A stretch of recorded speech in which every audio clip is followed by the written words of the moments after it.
Hi అండి. Welcome to కలుపు channel. ఈరోజు నా స్టైల్లో బంగాళదుంప కూర్మ, పూరీలోకి బంగాళదుంప కూర అనేది ఎలా వండాలో చూద్దాం రండి. ముందు బంగాళదుంప అనేది తొక్క గీసి వాటర్లో అనేది చిన్న చిన్న ముక్కలుగా తరిమి వాటర్లో అనేది వేసుకోవాలి.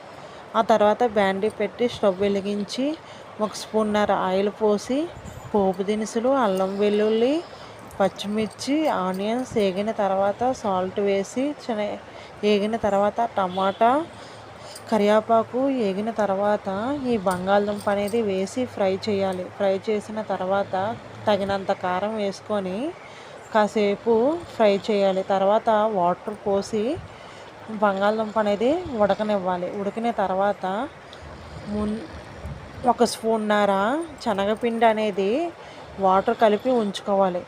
బంగాళదుంప అనేది ఉడికిన తర్వాత ఆ శనగపిండి వాటర్ అనేది అందులో పోసుకొని కాసేపు ఉంచితే ఈ పూరీ కూర అనేది సూపర్గా ఉంటుంది. అయితే ఈరోజు పూరీ కూడా చేస్తున్నాను. పూరీ పిండి కూడా పిసికి ఉంచుకున్నాను. నెక్స్ట్ వీడియోలో పూరీ అనేది చూద్దాం. ఈ వీడియో